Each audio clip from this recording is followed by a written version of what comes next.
All right. Welcome all. Thank you so much for Absolutely. joining us today for the NCPEID APE Collaborative for April. Just friendly reminder to make sure that you are muted. All right. We are very excited to have three emeritus professors with us today. We have Garth Tymeson from University of Wisconsin-La Crosse. We have Barry Lavay from CSU Long Beach and Dale Ulrich from University of Michigan. Three giants in the field of APE, APA. This is just going to be a bit of a panel discussion for our three guests. And I'm Melissa Bittner from CSU Long Beach, and I will be the moderator today.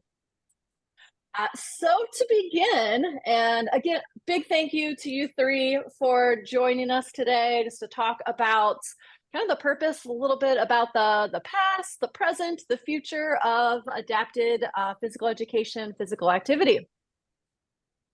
All right, our first question, what was APE, APA like in years, the early years, such as 1975 to 1980, with the passing of Public Law 94-142. Very good. And again, we have a handful of questions to go through. So as I teased Barry, we're going to keep it to like the 2-minute answer, not the 2-hour answer, right? Right. Hey, So, Melissa, I'll yeah. start off real quick now, okay? Perfect. 75 to 80, real quick. Remember now, there were no IDEA rules and regulations until 1977. Right. Okay, so 75, the law was passed. It took 2 years to get the rules and regulations out. This is when most of your 3-credit required courses in adapted physical education were evolving into PETE programs for the first time. There were many, many segregated schools and classrooms for students with disabilities. For example, it was common for school districts to have a school for kids with physical disabilities, separate classrooms for deaf students. I taught, for example, in a private school for children with disabilities in the Rochester area for kids ages 3 to 21, plus there was an adult day vocational program there. This was the time when many of the current state APE licenses were originally developed. Higher education faculty had a major role in this, since they saw now that teacher preparation programs needed an adapted physical education course, and some of the real good ones in many, many states said, hey, we need a separate certification, just like a special education teacher certification. One other thing, there were at least 25 to 30 OSEP adapted physical education projects. There were many, many funded adapted physical education projects in these early years. And also, one interesting tidbit for the consortium was that therapeutic recreation was a major part of the NCPEID professional group. Mm-hmm. Then, once the related services identified therapeutic rec as that, their funding became more difficult. So you had most of the therapeutic rec professionals in higher ed go back to the more therapeutic recreation professional organizations. Yeah. Guys, I'll let you add in. Okay, I'll jump in. So one of the points that Garth made, the law like changed everything, obviously, and like you had FAB and free appropriate education. I mean, it's hard to believe in our lifetime that children with disabilities were not required to go to school. I was teaching in a rural area in Southern Illinois at a self-contained school like many of us were, and adapted PE, and we would have children 15, 16 years of age from the years I was there, 76 to 80. They would just show up, and they'd never gone to school before. And where were they? They were just sitting at home. Mm-hmm. So I think that's a big issue. The other thing, to me, the law was a game changer because now PE is a direct service. It defines what PE is. Prior to that, A lot of people like question if even children with disabilities should be involved in really strenuous physical activity. What should physical activity be? It was very, medical model, therapy based. I think the other interesting thing is a lot of people would always say, "Hey, we need a special curriculum," but you look at the definition of PE. We're going to really look at PE for the disabled through an educational lens. And the last point, like Garth was talking about, now you had this explosion of all these grants. Garth and I and Dale and I know Jeff's on here. We were the baby boomers that we really benefited from that federal funding. We all were paid to work on our PhDs. Many of us had taught in the public schools prior to working, say, either on a master's or our PhD. And so we really looked at adapted through an educational lens, because there were still people that would think it should be more therapy based. Everybody was very disability specific, in the way they went about things. So Great. Thanks, Barry. And that was Dale? an exciting time. Yeah, it was an exciting time because we were flying by the seat of our pants. Right. There was no literature. Right. You couldn't go in and find literature on adaptive physical education on terms of how to do things. Mm-hmm. You didn't really have ASD. That was not a defined disability. Most of those children were all placed in classrooms for what they called mental retardation. Yeah. Now, they also had behavior disorders.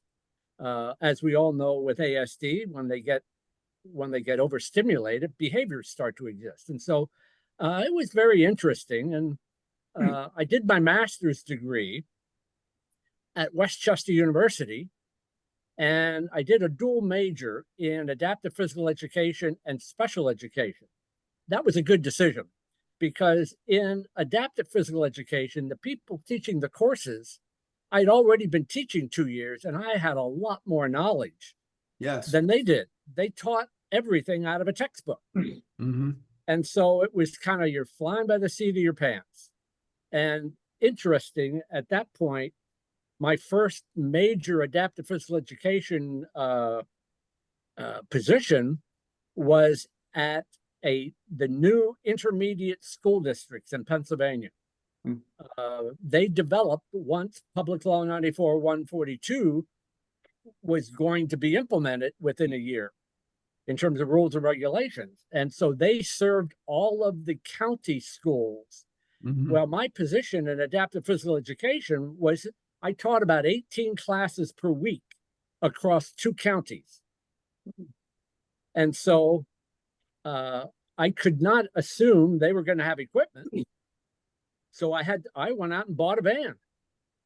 And, it got to the point where you're driving, I'd say 20 to 25% of my time was spent behind the wheel. Right. Mm-hmm. And so it's kind of like I came to the conclusion after a few years of teaching that all of a sudden we knew PL 94-142 rules and regulations were going to start. The light bulb went on. Guess what they're going to need? Faculty. And so I end up enrolling in a doctoral program. There weren't many of them at that time in adapted. I enrolled at Michigan State University. And the rest is history in terms of becoming a faculty member. But at that time, could you imagine, just think of your jobs right now. If you did not have any assessment materials, you had no curriculum materials, mm-hmm. What would you do? Yeah. You were a researcher, basically. Wow. You explored different strategies to see if they worked. Some worked, some did not.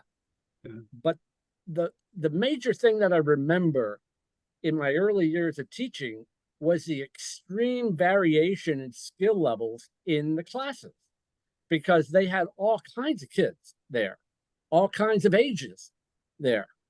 And so you had to deal with all of that, and you did not have teaching assistants.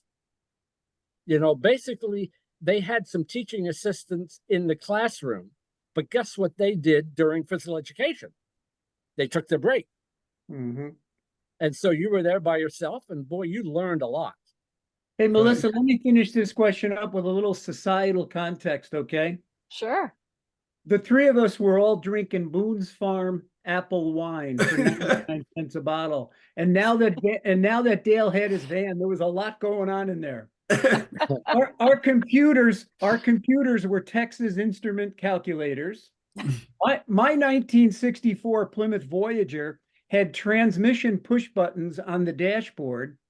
Barry was still hoping that the Celtics were going to be able to beat the Lakers with Jerry. Whoa. And then within 2 years, I'm swimming in Claudine Cheryl's backyard in a lake down at TWU. So everything was happening fast. Right. Oh, goodness. Yeah. Well, perfect segue then. Dale mentioned a bit about becoming a new faculty member then. So what were some of your biggest challenges as new faculty members at that time? Well, go ahead. Mine was jumping right in out of my doctoral program, jumping right in, redesigning, and this was in 1980, redesigning an adapted physical education graduate program at Northern Illinois University that was developed 25 years ago by a physical therapist, and she was also into corrective therapy.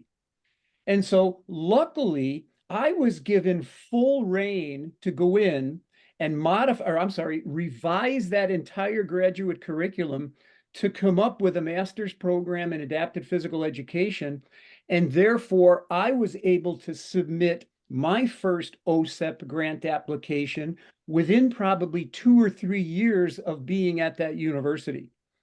One other difficult thing for me was, as a new faculty member, was organizing and teaching many different preparations, including a heavy dose of content-oriented, 3-credit adapted PE courses, but also physical activity courses for the majors.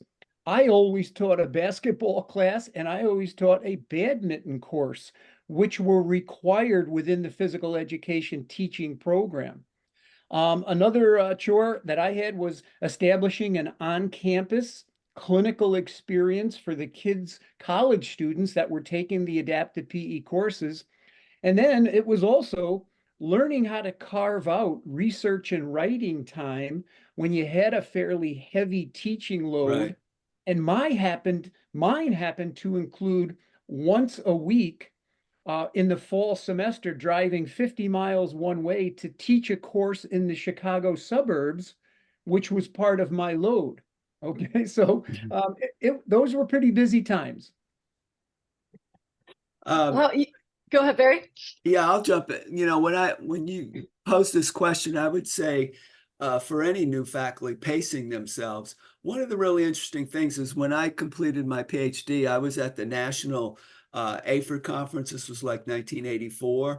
And Paul Jansma came up to me. I was actually, in those days, you could go to the National APE conference, which is now SHAPE, and be in preliminary interviews. You'd go behind a curtain and you'd interview. So wrap your head around that, like now we have all these. I was hired.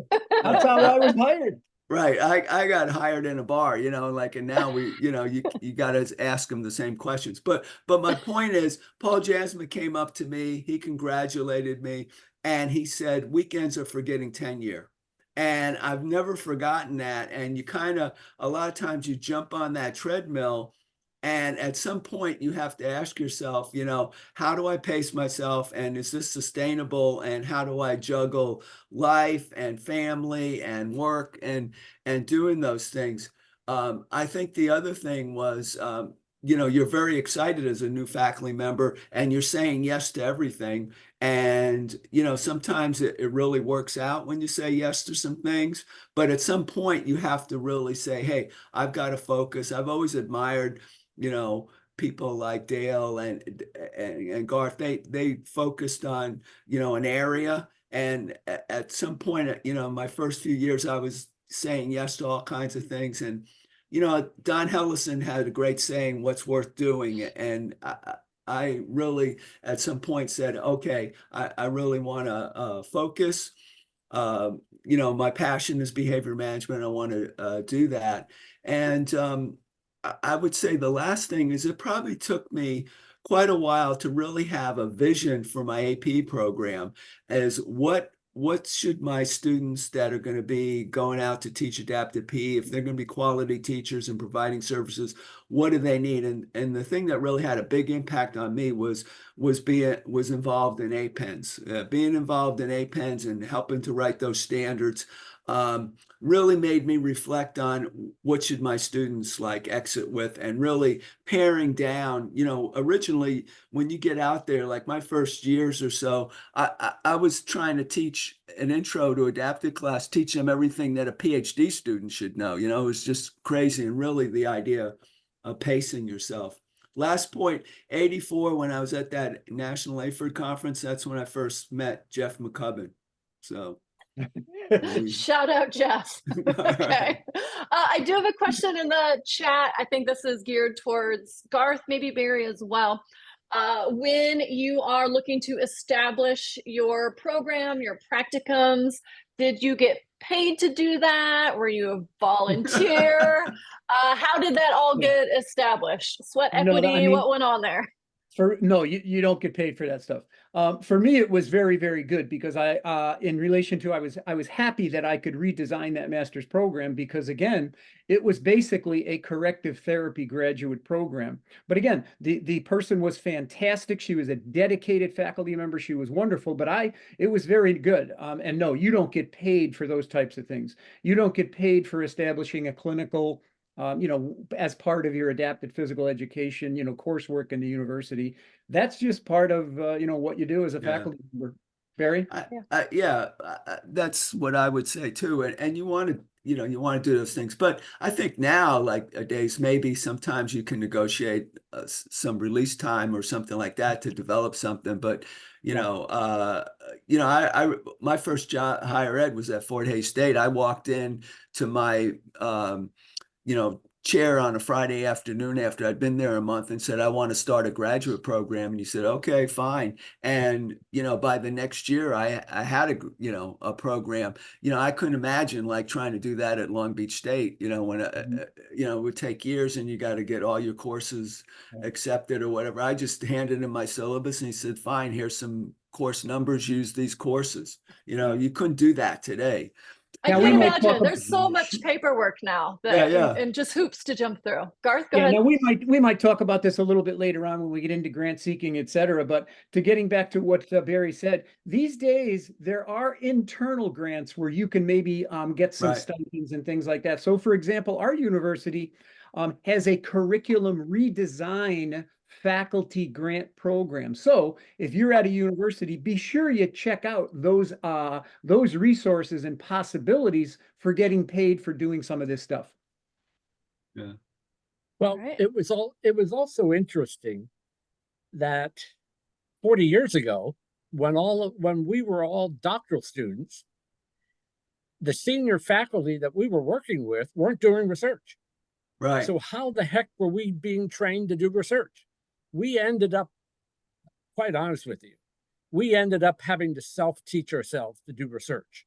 And we suffered by that in a sense that, yes, I was very fortunate to be working with Janet Wessel at Michigan State, who was great at writing training grants, but she didn't do research.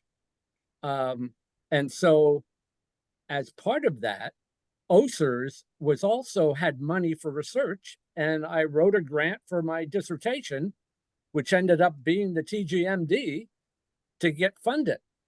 But it was, boy, you get out on your first job and becomes obvious that you're about 5 to 6 years behind most of the other faculty you're working with in terms of research skills. So motivate yourself to teach yourself. You can do it. You're all bright enough to do that. I guarantee if I can do it, you can do it. The great thing now, I think collaboration is a lot more prevalent than maybe when you all started as young faculty. Sometimes it was frowned on, like they would say things like, we want you to at least be a single author on a couple of publications. You know, it's okay to collaborate, but we want you to, the idea of collaboration was was when you first started. The other point that Dale made that's an interesting one is that those professors before us, like the real pioneers, they saw this opportunity, and Bill Hillman would come to them and say, "Hey, you need to write these training grants," and many of them have never really worked with children with disabilities, and so.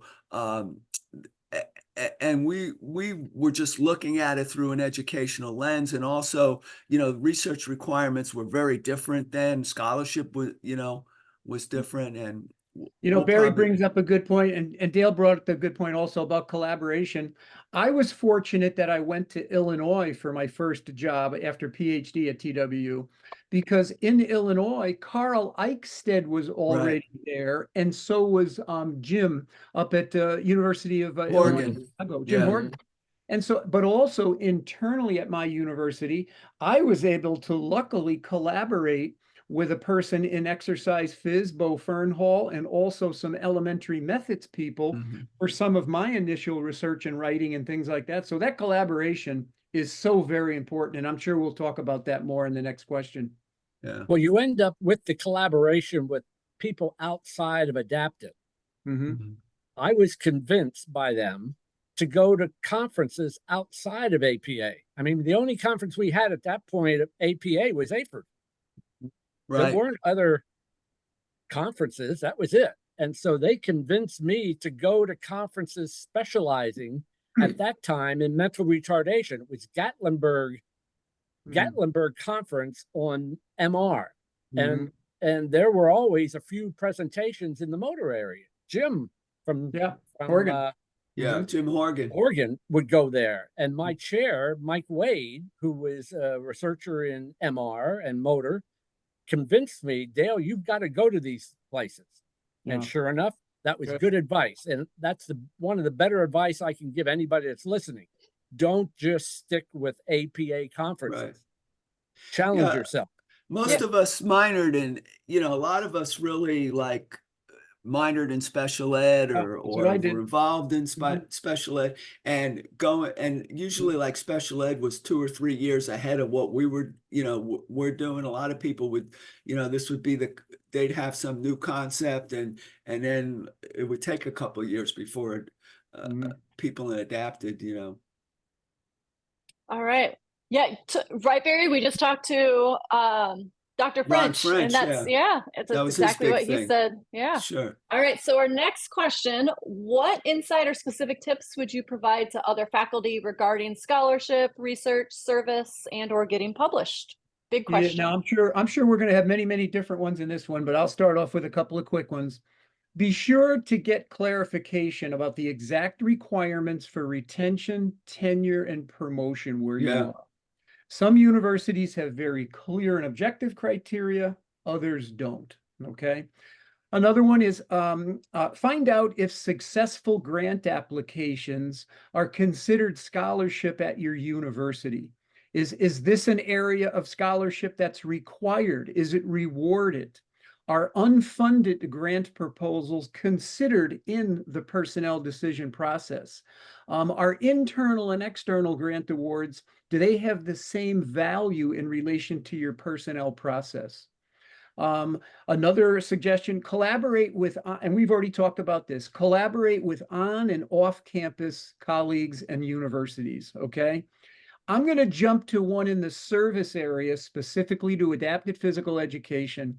I really want to appeal to all the adapted physical education faculty members to make sure that you're linking with your OSEP-funded parent centers within your state.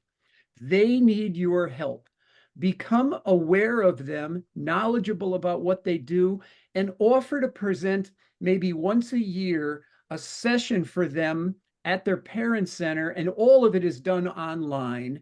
And you're going to really benefit from that. We have benefited in Wisconsin with research with those folks, with grant activities, and it's something that is needed as your service responsibilities. We really need to be working with those OSEP-funded parent centers.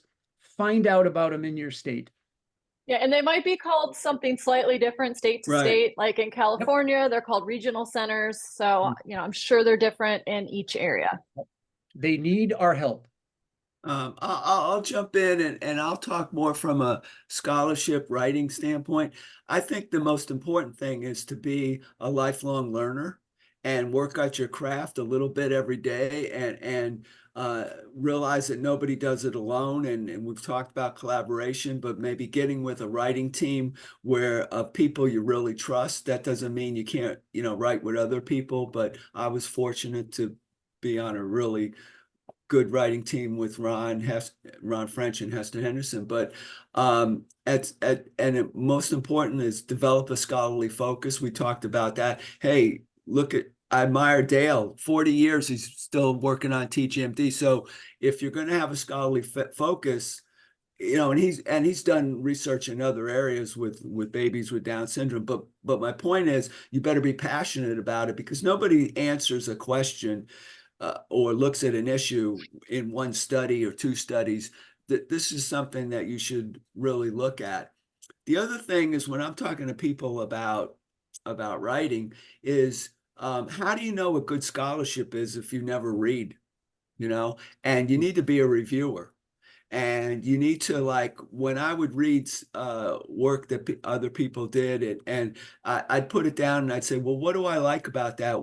What can I take from that? And how did they make that so clear? The other thing is, maybe not everyone will agree with this, but I think you should think smart, especially if you're in if you're not at a research one and you're at a second tier university. And how can you combine your teaching, your scholarship, and your service? And especially for adaptive physical educators, we can get into this later, but we're very heavy service learning compared to other disciplines in kinesiology. That's a real problem. That's hurt us in our ability. There's only so many hours in a day, and we don't do as much research or scholarship sometimes as other disciplinaries in kinesiology. And so, I was fortunate that I was interested in doing action research, and I could combine like my on-campus practicums and do those kinds of studies. Don't binge write. I was very fortunate, like early in my career, the first year I was at Long Beach State, I took a writing seminar, and he talked about you can get a lot of writing done in 45 minutes, a half hour, 20 minutes. And to me, writing's always been like running. You got to put in the miles, and you can't like binge write and then don't write like 3 months later or whatever, stay in shape. For me, working from a detailed outline really helps. And knowing my audience really helps. A lot of people, when I'd write with them, I'd say, well, what journal are we going to publish this in? They'd say, I don't know, we'll figure that out later. You're going to write very differently for APAQ or JTPE than you are for Palestra or Joford. And then so it always helped me when I was reading my stuff back and pretending that I would be if I'm writing for practitioners, I'd put myself in their lens. And then I never submitted anything to a publication without giving it to somebody else to look at it. Sometimes I gave it to people that didn't know much about my field and say, can you understand this? And write and rewrite, but at some point you got to submit it. I see some people that they just keep writing and rewriting, they never it says, my God, get it off the table, off the computer. All right. And then, what? Paralysis through analysis? Right, yeah. And then the point, like I'm sure we'll talk about, is get support. Like can you get release time, like in-house grants to get release time to write or whatever? I think that's important. And the point that Garth made at the beginning, the first thing I would tell new faculty after you sign that contract, the next point you should make is, can I see the RTP document? I was department chair of our RTP document for like 30 years. And I would go and do these meetings, and I would ask in the college, I would give talks, and I'd say, how many know what the requirements are for tenure? And some of them have been there a year already, and they didn't know. You know, that was just a mind blower to me. You know, so Well, I agree with everything you're saying. Is obviously, as a young, newer faculty member, it's critical. The more publications you get out there in peer-reviewed journals, the more doors are going to open for you. right. It, whether it be at your own university, you've got to live up to the same standards as the person in biomechanics, exercise physiology, and motor control. Yep. Doesn't matter. If they're publishing a lot, you've got to. Otherwise, the chair, the dean, is going to look at you and say, well, now what are we getting out of this person? Yes, he's doing a good job teaching and doing some service, but research, unfortunately, is what universities are driven by for the most part. Right. Well, Now, especially in R1. Yeah. Saying that though, I'm convinced, because I do a lot of reviews of university programs. There's no question in my mind, the faculty in adaptive physical activity have more of an impact in their local community than all of the other faculty in the department Combined sometimes. combined. Yeah. But is that going to make a difference? I hope so. But you've got to be collecting data of some way to show that impact. I've been keeping now that I'm retired, I also get the newsletters every day from the University of Michigan. And it seems like they're looking a lot more at having an impact in the community. I'm thinking, boy, I would have loved to be working under those conditions. Yes.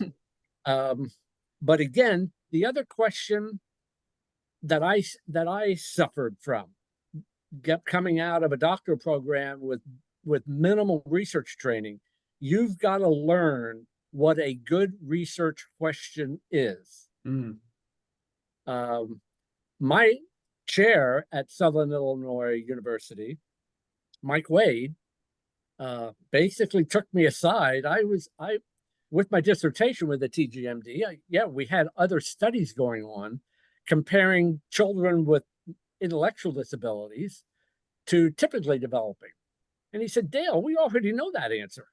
Why are you trying to answer that question? Look at the literature. And you know what? He was absolutely right. Right. That was a bad research question. So now, whenever I'm doing research, especially driven by intervention research, I will put myself in a position of a parent and say, okay, here's the research question. The effects of treadmill training in infants with Down syndrome as it results in their onset of walking. And then I will ask parents, score that on a scale of 0 to 10, 0 being not at all important to 10. And I guarantee just about every parent of an infant with Down syndrome is going to say 8, 9, or 10. But if I am talking about, and again, I'm not criticizing anybody. There's a lot of research going on right now on inclusion. But unless you start linking inclusion research to improving health and functioning in the students, it's not going to go anywhere. It's not going to be fundable. Yes, it's an important question, but you've got to take it to the next step and use it as an intervention strategy and document the impact. And it's got to be, if at all possible, an evidence-based research study. You've got to have control group of some sort. And so make sure you ask yourself when you're conceiving of a research study, is this question that we're going to pursue, what level of importance is it to two groups, parents and government funding agencies? Great. So, Perfect segue into funding agencies. What are your thoughts regarding faculty obtaining federally funded grants as well as seeking private foundation grants. Yeah. Well, I think as most people know, I'm a real strong proponent Right. of faculty members really taking a good, careful look at all of the factors that are involved in being able to submit, and we'll zero in on OSEP, application.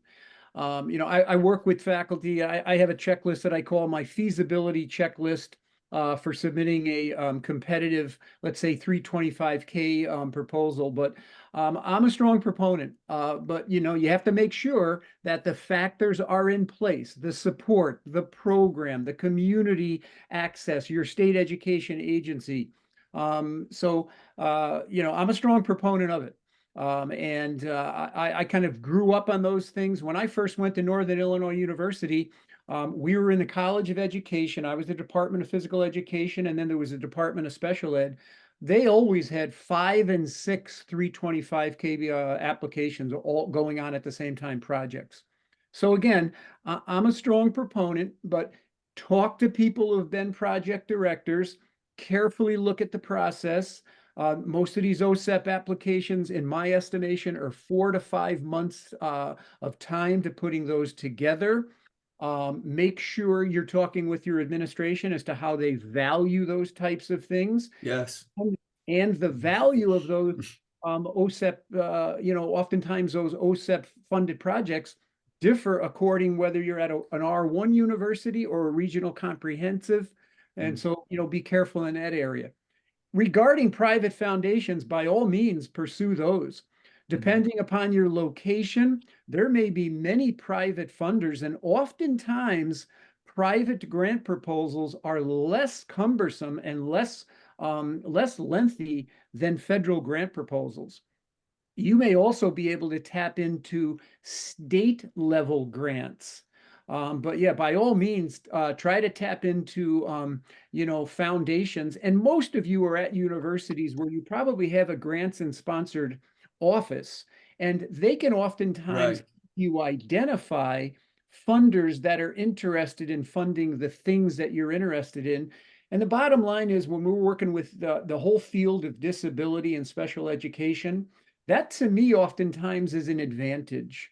And we need to take advantage of that, because oftentimes there's a lot of funding agencies, both private and governmental, that are very interested in what we do. Right. Especially if you've got a practicum on your campus, there are opportunities to get funding for it. You just have to search a little bit initially to find the right fit. Yep. Barry, I know you have a very interesting story regarding like OSEP funding and federal funding. You want to share that? Well, I just wanted to say, I would say I might get some blowback from this, and it's kind of controversial, but be careful what you wish for, because one of the things is nobody could dispute that we've Adapted's really benefited from these training grants, and there's all types of grants. There's research grants, there's private grants, and when we're talking about training grants, no one could dispute that. But what I've seen over the years is that universities get these training grants, and then the college, the department, the dean, just that's accepted now, and they're going to say, hey, our programs in Adapted should be based on their own merit. And will they support that if we don't get a training grant? Will they support that AP program? When we, because it just becomes expected that we're going to have that, especially with universities that have a long history of getting funded. And I've seen some programs where people left at the program and they were the ones that wrote the federal grant, and now they're not there and there's no more AP program. So I think that's really something that needs to be discussed and thought of, is that's hurt us, in adaptive PE. The other thing about private foundations, because we had so many practicums at Long Beach State, is you almost develop some type of boilerplate of a grant, and then you just spin off on that. You look at what they're asking for on that private grant. Sometimes some private grants you know, it can really be cumbersome. Sometimes they ask all kinds of stuff that it's almost like writing a federally funded. It's not as much as that, but you know, you have to pick some of these private grants carefully. People will, you know, your grant people will come to you and say, "Hey, I think you can. This is fundable," and then you look at it, and you know, it doesn't really match with what you're doing. And so, be careful what you wish for. Some people just chase grants sometimes, and it's not what they're really interested in. And I know that some of the things I'm saying are kind of controversial, but I think they're worth discussing. And you have to remember, and again, Barry, those are good points. And when I taught the grant seeking course, you know, the work begins when your grant gets funded. Right. It takes time to develop proposals, good proposals and everything. But remember, you're creating work. You know, the work begins when you get funded. Yeah, any funding is great. You mentioned about internal grants. Most universities have some resources. You've got to go after those. You have to, because those are the things that fund your pilot work. You know, pilot studies are costly. And so if you don't get those, then you're going to have to take all of it out of your hide. And yes, you can do that, but after a while, that gets pretty tiring. The other thing is to go after federal funding. You've got to have a record of some level of getting funding, so you can convince them that you can carry out the study that you are proposing. If you have a great idea, but you don't have any funding experience, they're gonna question, say, boy, come back in a couple of years after you've shown us you can carry out studies with funding. The other thing is, go after, every university has a development office, private donors. If you have a good idea, especially as it relates to pediatric disabilities, I survived here at Michigan for a number of years getting donor support. I found donors that had a child with Down syndrome, and they were wealthy. Good point. That's great. I mean, that's great for the child to be born into that environment, but they ended up funding some of our research over the years. Go after development and find out, for example, here in Michigan, I was the only one being funded out of Steelcase Corporation, office furniture in Grand Rapids. And they funded me for 5 consecutive years at $50,000 each year, because they wanted me to bring our intervention research, our bicycle training studies, over to Grand Rapids. They liked them. They said, yeah, they can see the value of this. And so we did. You know, it's a 2-hour trip over and a 2-hour trip back, but hey. But for $50,000, you can make that trek. That's a great idea to work with the foundation for private donors. That's a great idea. Yeah, you've got to. And so give your development officers an idea of what you're doing and any results that you have that they can use to convince a donor that you're worth investing in. That's what they're doing. They're investing in you. Yeah, we work closely with our, college grant person and getting donors. And one of the things that I think is great is that we have something we can show them. We have these practicums we can show them. We can bring kids with, they bring them on campus, and bring in children with disabilities. They're on campus and they can see this. It's something physical. It's tangible, that they can see. So yeah, great points. Yeah. The other point I'd like to make is that obviously collaborative research is great. And when it comes to federal funding, they like collaboration. They like multi-site studies. Make sure that if you have several sites going on, that you have colleagues that you're now interacting with as collaborators, if you're all collecting data of the same nature on participants, you've got to make sure, because I guarantee one thing, I would bet my left pinky finger, which I don't need for golf, is that not everybody that's going to be collecting data has the same level of training. And so that's going to increase measurement error. And so make sure from each site, you use the data and produce a standard error of measurement and then compare them. Those, I watch people doing, why do I travel all over the world to train people in the TGMD3 or 2 or 1, whatever? It's because a lot of people want to learn it, but they're also using it for research. I want them to use it well. Yeah, reliability. I want them to be well trained. And yet I guarantee if I go in and look at the research, I'm going to say, boy, wonder what the standard error of measurement was for this study. Well, I can calculate it. If they give me the mean and standard deviation on the locomotor skill subtest, I can calculate the standard error. And sometimes it's huge. And they wonder why they didn't get statistical significance in locomotor skills. Well, that's a good reason right there. You didn't have statistical power. You lost it. Mm-hmm. So make sure the people that you're collaborating with, that you're constantly working on increasing each other's training to do the measurements. Great, thanks all. Next question, what have been some of the most important changes to APA, APE in the last 30 years? Yeah, I'll keep this pretty practical, and all three of us will certainly agree with this one, I think. In adapted physical education, I think appropriate inclusion for many students with disabilities into general physical education. Again, Dale and Barry and myself, when we started, it was all segregated classes. And I think, if you take a look at the big picture in adapted physical education, appropriate inclusion has been beneficial for so many kids. Another thing is the development over the last 30 years, development of state teaching credentials in certain states, and obviously APEN's CAPE.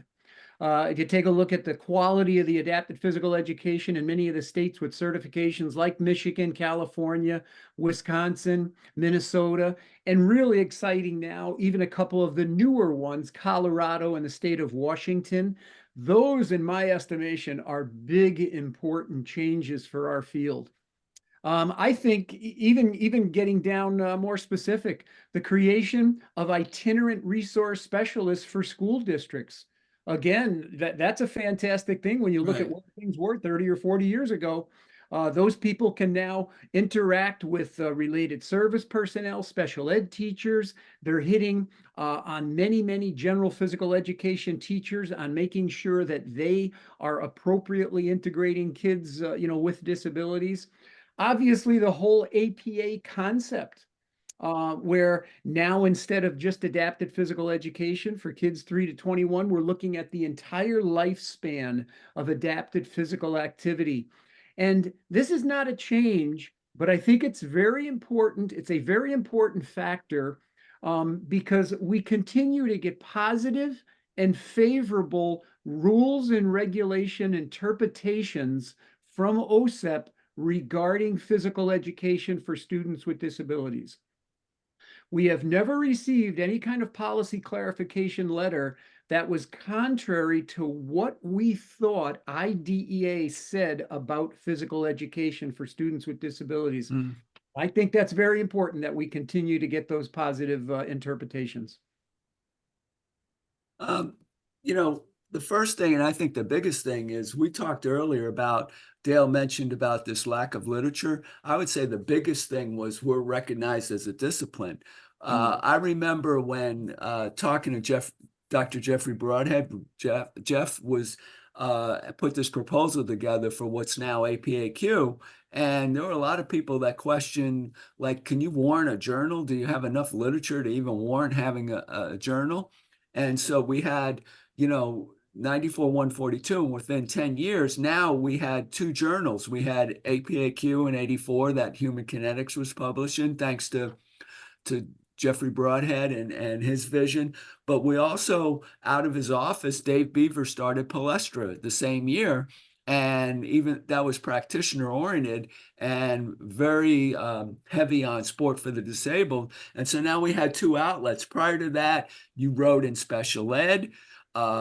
maybe once a month or once every couple of months, Jofer would have an article on disability.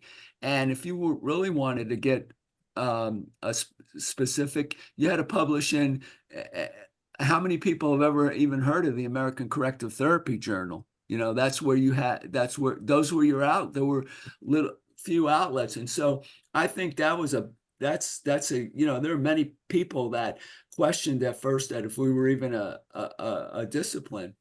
You know, we still have a long way to go. I think the other big game changer was, I think APENS was really important because everybody talks about the test, but to me, the standards, now you had in a manual, here's what an adaptive PE teacher needs to know. All right. And you can hand somebody a book and say, here's the information that they need to know. I think something that was recently conducted was that multi-institution mentorship consortium that JK and Justin are the principal investigators. There's 9 institutions that are collaborating and training. Hopefully, you know, they're doing a really nice job of training the next wave of higher ed professionals that are going to train.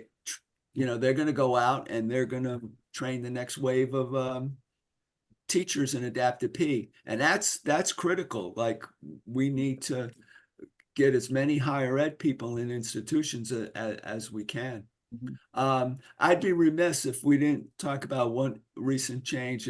I'd have to say one of the things we've come a long way in behavior management. We've gone from discipline first, straight to punishment, straight to timeout, to positive behavior intervention and support. We don't just look at behavior management as discipline and control. Now we look at it from the lens of positive intervention and support. How can we motivate students to increase their behaviors? But even in that area, we still have a long way to go.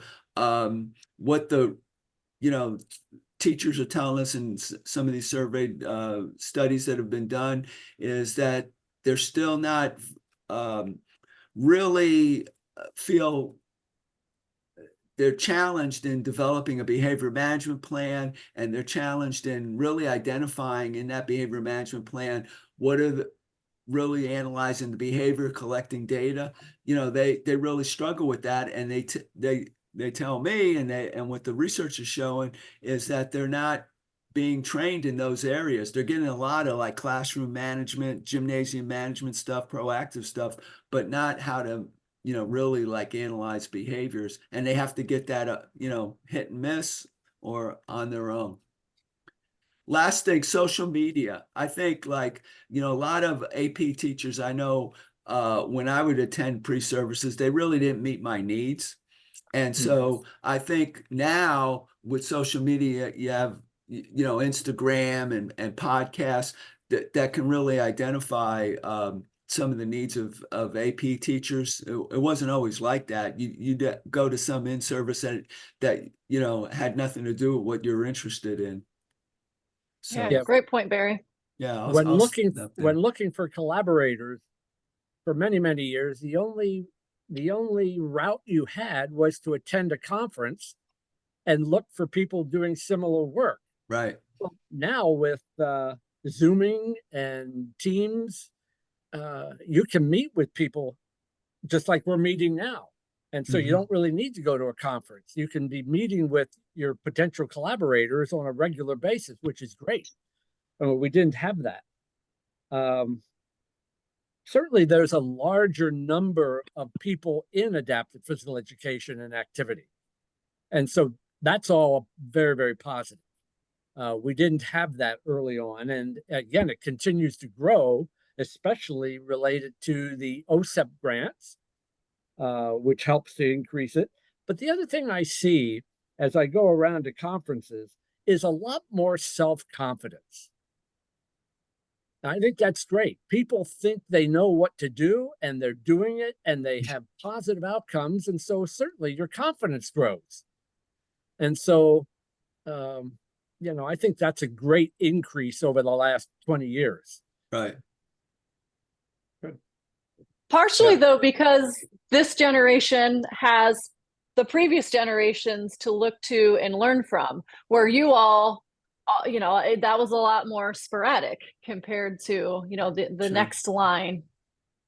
But like for example, when I would run searches and I'd look at like young PhDs Vitas, it was a lot more sophisticated than mine was at that point. They're publishing a lot more, and I'd look at their Vita, and there's a lot more. That's changed tremendously. Well, I think any doctoral mentor has got to set a standard that if their doctoral student, when they graduate, aren't better trained than they are, sure, then something went wrong. Nice point. Yeah. Last question from me. What challenges or concerns for the next 10 years or so in the field? And maybe like, what should organizations like NCPEID consider? So what are some challenges, concerns for the field? Oh boy, I got a bunch of them, and I'm going to narrow it down since we that was interesting because I could just go on and on. I still do a lot of fielding questions from schools, teachers, et cetera. We still have a significant problem or concern, and again, I want to stay positive, but with special education administrators and related service professionals not understanding what we do and what our content is. We still have many general PE teachers who are not adequately prepared to teach students with disabilities in general PE. So we still have those types of issues. We got a big issue, and I think we've already mentioned it, a lack of faculty with expertise in adapted physical education in many states. That leads to a shortage of adapted PE teachers. We still have what I call adapted physical education wastelands out there in states. We can't identify a faculty member with adapted physical education teaching expertise. And so we have shortages. And all I can say is, for the faculty members who are out there, don't take for granted, don't get bored when you're teaching that 1 3-credit course that you have in adapted physical education. You're the lifeline for those future physical education teachers. Give them a wonderful experience in that 1 3-credit course, adapted physical education, experience that they have. Make sure they're working with children with disabilities, because those are the waves of future teachers that are going to be out there impacting many kids with disabilities. So continue to do a fantastic job with that adapted physical education course that you're teaching. But remember, 1 3-credit course doesn't make an adapted PE specialist, just like 1 3-credit course in special ed that all of the classroom teachers have to take, that doesn't make them a special education specialist. We need to continue to prepare adapted PE specialists to have major impact in K-12 schools. So I would label this as, and reinforce a lot of what Garth's talking about, AP's marginalized, misunderstood. Some of it's our fault, like in the sense that we lack visibility, like we could do better at that, and that's where we need the consortium as far as visibility. But the real point that Garth made, we call these, you want to call these states AP wastelands or a desert. Very early in my career, when I was working on the APEN standards, we were sitting in a room and we were trying to identify people in higher ed at certain states, and we were people that really were in the know, and we couldn't identify anyone. And so what happens in those states is there's nobody to advocate or be a watchdog for that state. Now, Garth and I and Lisa Silliman, we serve on this consortium committee, and I use this term very loosely, like ask the experts. And one of the things we get over and over again when we get questions, it's from parents, it's from teachers, and it's always, right, Garth, about some administrator has basically misunderstood the law. And I want to just give credit to Garth, because one of the things that he's done is writing those OSEP letters, you know, where like, for example, substituting APE, you know, with physical therapy, you know, writing to and getting clarification, those clarification letters, you know, that is really critical. You know, we could be doing all the service and all the research we want, but if we don't have programs, if we don't have higher ed people, if we don't have teachers out there, you know, one day we may look up and we're not advocating, they've taken PE out of the law, you know. It's hard when you're in higher ed and what's recognized in higher ed is scholarship, but we may not have a discipline if we don't stay vigilant regarding, you know, advocating for the law. You know, it's not the most fun thing to do, you know. The So, one thing that I'm convinced of, because I interact with Louise Tripoli on a fairly regular basis, yeah, is that we're not getting near enough applications for graduate study, especially at the doctoral level, is it seems that people aren't as motivated to go into our area as they are in, you know, the other subdisciplines of kinesiology. mhm, And we're talking about more faculty. They've got to come through a doctoral program, and ideally, in some cases, even a postdoc.